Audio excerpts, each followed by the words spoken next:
Assalamualaikum warahmatullahi wabarakatuh.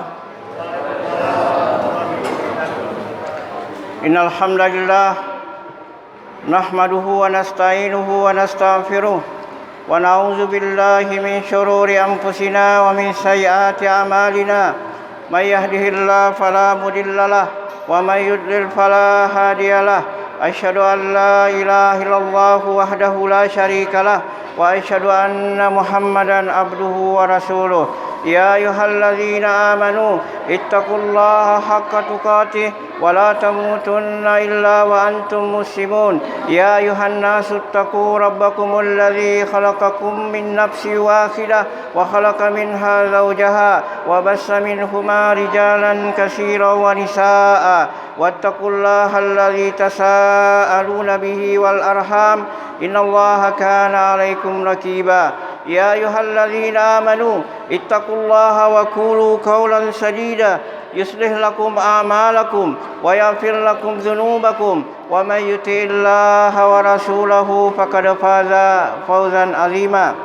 Amma fa inna asdaqal hadits kitabullah wa khairal hadi Muhammadin sallallahu alaihi wasallam wa syarrul umuri muhdatsatuha wa kullu muhdatsatin bid'ah wa kullu bid'atin dalalah wa kullu dalalatin finnar. Kaum muslimin dan muslimat jamaah salat Idul Fitri di Masjid Al-Furqan Sungai Liat Bangka yang dimuliakan Allah Subhanahu wa taala. Bulan Ramadan, bulan yang penuh berkah, telah meninggalkan kita kaum muslimin tamu yang agung. Semoga kita kaum muslimin mendapatkan ampunan Allah Subhanahu wa taala selama kita mengerjakan puasa di bulan Ramadan. Semoga kita mendapatkan ketakwaan kepada Allah Subhanahu wa taala, dan semoga dengan kita berpuasa Ramadan kita mendapatkan ganjaran yang berlipat-lipat sebagaimana adanya malam Lailatul Qadar. Apabila kita beramal di dalamnya itu lebih daripada 1000 bulan. Demikian juga dengan puasa Ramadan tersebut kaum muslimin dan muslimat, semoga kita mendapatkan surga Allah Subhanahu wa taala dan mencegah kita dari neraka Allah Subhanahu wa taala sebagaimana Rasulullah sallallahu alaihi wasallam bersabda, as-saumu junnatun yastajinnu bihal abdu minan nar. Puasa itu adalah benteng yang membentengi seorang hamba dari api neraka. Kemudian kaum muslimin dan muslimat yang dimuliakan Allah Subhanahu wa taala, kita juga bersyukur kepada Allah Subhanahu wa taala bisa melaksanakan salat Idul Fitri yang merupakan syiar Islam. Demikian juga kita bersyukur kepada Allah Subhanahu wa taala bisa merayakan Idul Fitri secara bersama-sama, serentak, tidak ada perbedaan, dan ini sesuai petunjuk Nabi sallallahu alaihi wasallam sebagaimana beliau bersabda, as-saumu yauma tasumun wal fitru yauma tuftirun wal adha yauma tudahun. Berpuasa itu pada hari semua kalian berpuasa semuanya serentak. Demikian juga Idul Fitri itu semua kalian beridul fitri bersama-sama dengan serentak, dan kalian menyembelih kurban atau Idul Adha pada hari semua kalian serentak merayakan Idul Adha. Demikian juga penafsiran Imam At-Tirmidzi tentang hadis ini. Beliau mengatakan, as-saumu wal fitru ma'al jamaah wa izamin nas.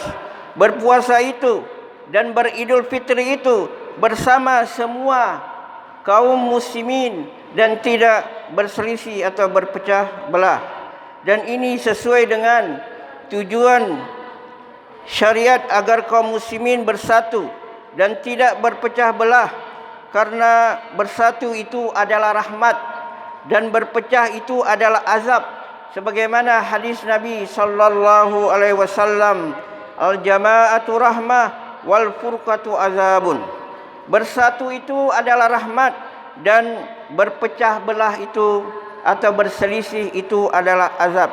Jadi kaum muslimin, berpecah itu bukanlah rahmat sebagaimana kita sering mendengar hadisnya, dan ini adalah hadis palsu. Ikhtilafu ummati rahmah, berselisih atau berpecah umatku itu rahmah. Padahal ini kaum muslimin hadis palsu, bertentangan dengan hadis sahih yang kita bacakan tadi.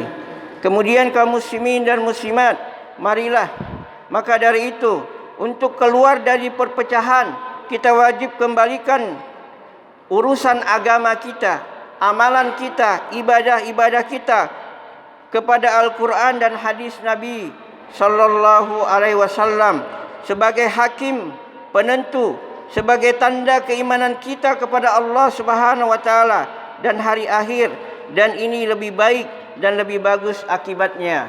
Sebagaimana Allah Subhanahu wa taala berfirman, "Fa in tanaza'tum fi syai'in farudduhu ila Allahi wa rasulihi in kuntum tu'minuna billahi wal yaumil akhir dzalika khairu wa ahsanu ta'wila."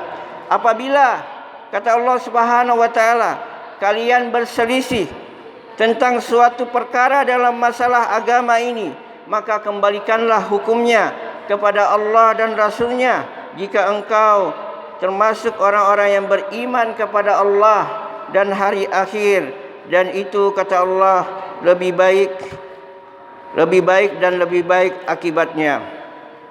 Kemudian kaum muslimin yang dimuliakan Allah Subhanahu wa taala,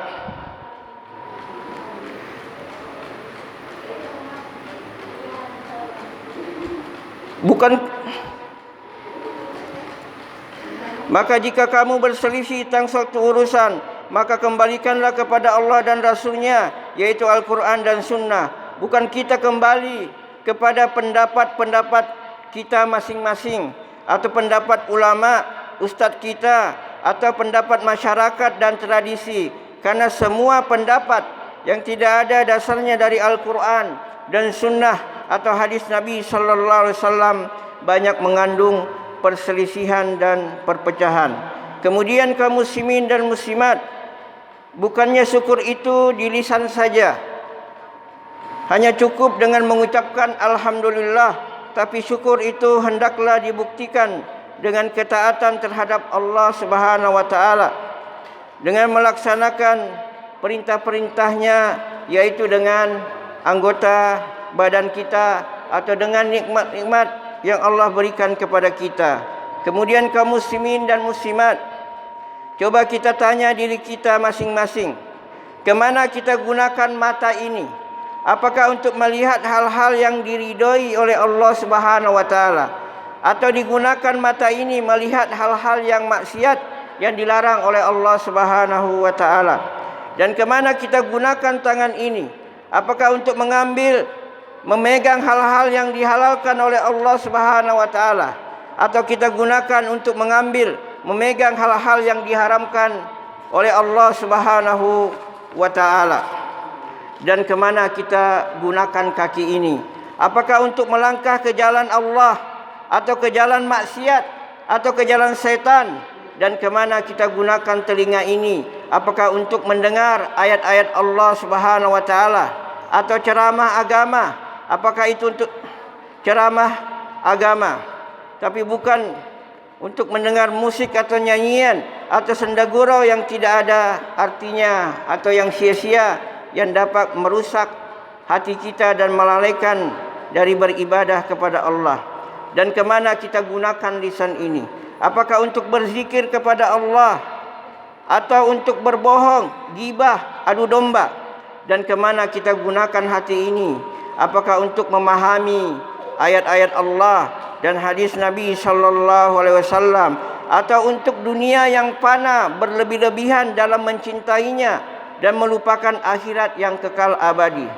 Dan ingatlah kaum muslimin dan muslimat, bukan saja kita yang bergembira hari ini, tapi setan juga bergembira hari ini karena sudah dilepas dari belenggunya, sehingga leluasa untuk menyesatkan dan menggoda kita atau menyesatkan manusia agar bersama-sama memasuki neraka. Kemudian setan akan menyesatkan dari arah depan, dari arah belakang, dari samping, kiri dan kanan, sebagaimana Allah Subhanahu wa taala berfirman. Iblis berkata dan dia bersumpah, qala fabima aqwaitani laqudanna lahum sirataka mustaqima summa la'atiyannahum min baini aydihim wa min khalfihim wa an aymanihim wa an syama'ilihim summa la tajidu aktsarahum syakirin. Iblis berkata, dengan sebab Engkau ya Allah telah menyesatkan saya, maka saya akan benar-benar menyesatkan manusia dari jalanmu yang lurus. Kemudian saya akan menggoda dia, mendatangi dia dari arah depan, yakni meragukan kita tentang akhirat. Maka kebanyakan kita malas untuk sholat, malas untuk berpuasa, beribadah, karena kita digoda oleh syaitan. Meskipun salat itu hanya 10 menit kaum muslimin, akan tetapi kalau urusan dunia yang berjam-jam, pagi sampai sore bahkan sampai malam, kita kuat untuk mencarinya. Demikian juga iblis mengatakan, saya akan menyesatkan manusia itu dari arah belakang kaum muslimin, yaitu syaitan akan menggoda kita dengan cara mencintai dunia ini berlebih-lebihan sehingga kita melalaikan untuk ibadah kepada Allah Subhanahu wa taala. Dan ini terbukti banyak dari manusia atau kaum muslimin yang begitu semangat, ambisi, antusias mengejar memburu dunia sehingga dia lupa beribadah kepada Allah Subhanahu wa taala yang diwajibkan kepadanya, yang merupakan tujuan dia hidup, yaitu untuk beribadah. Kemudian iblis mengatakan, saya akan menyesatkan manusia dari arah kanan, yaitu iblis ingin menggoda kita, menghalang-halangi kita untuk melakukan kebaikan-kebaikan, ketaatan-ketaatan.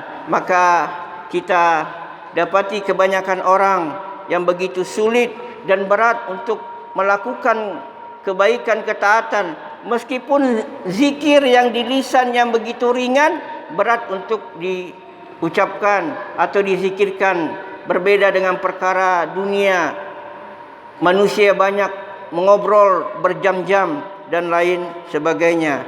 Kemudian iblis mengatakan, saya akan menyesatkan manusia dari arah kiri. Artinya iblis akan menggoda kita kaum muslimin, mengajak kita untuk melakukan maksiat. Maka kita dapati di negeri kita atau di daerah kita, di lingkungan kita, begitu banyak maksiat-maksiat yang kita sendiri itu tahu itu salah, kita sendiri itu tahu kita dosa, tapi kita berat meninggalkannya karena kita digoda oleh syaitan.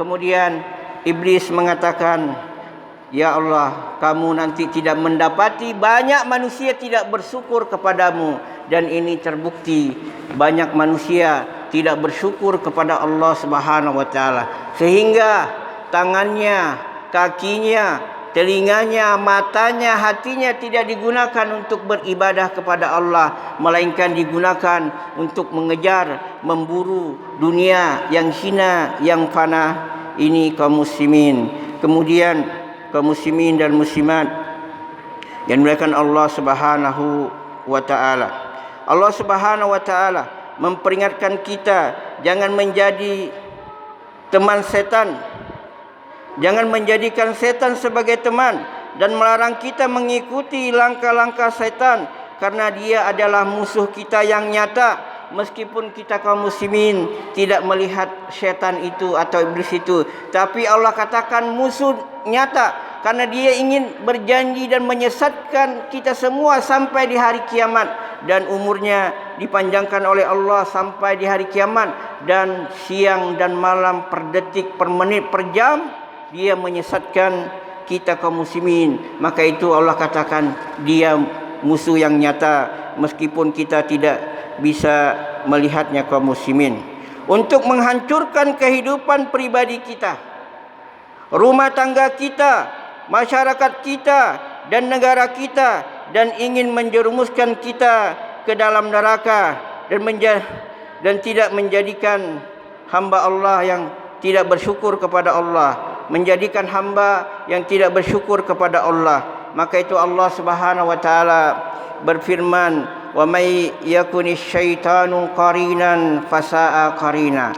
Barang siapa yang menjadikan setan sebagai teman dekatnya, dan kita menjadi teman syaitan apabila kita jauh dari Allah dan Rasul, jauh dari mengamalkan perintah-perintah Allah dan Rasulnya. Dan barang siapa, kata Allah Subhanahu wa taala, menjadikan setan itu sebagai teman dekatnya, maka dia adalah sejelek-jelek teman. Kenapa demikian kaum muslimin? Karena dia mengajak kita ke dalam neraka. Meskipun dia memperangkap kita, menjaring kita, menipu kita dengan janji-janji palsu kaum muslimin.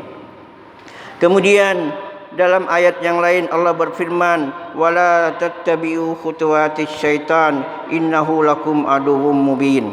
Janganlah kalian mengikuti langkah-langkah syaitan, karena sesungguhnya syaitan itu musuh yang nyata bagi kamu. Kaum muslimin dan muslimat, kami akan menyampaikan sebagian besar penyakit kaum muslimin sebagaimana yang terdapat dalam Al-Quran dan hadis Nabi sallallahu alaihi wasallam, yaitu yang pertama penyakit syirik, yaitu dia menyembah kepada selain Allah Subhanahu wa taala, atau dia berdoa meminta kepada Allah Subhanahu wa taala padahal makhluk tersebut dia tidak bisa mengabulkan apa yang kita minta. Dan kesyirikan ini kaum muslimin merupakan dosa yang paling besar, sebagaimana Allah berfirman, innasyirka lazulmun azim. Sesungguhnya kesyirikan itu dosa yang paling besar. Tapi kaum muslimin dan muslimat, masih banyak yang mendatangi dukun, paranormal, tempat-tempat yang dianggap keramat, seperti kuburan-kuburan orang saleh atau kuburan wali.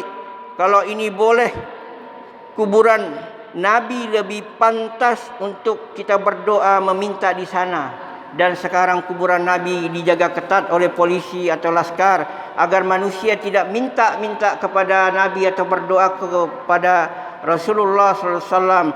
Dan kita diperintah hanya berdoa kepada Allah, sebagaimana kita membaca ayat iyyaka na'budu wa iyyaka nasta'in. Hanya kepadamu ya Allah kami beribadah, dan hanya kepadamu kami meminta pertolongan. Bukan kepada malaikat, bukan kepada nabi, bukan kepada wali atau orang saleh, tapi hanya kepada Allah Subhanahu wa taala.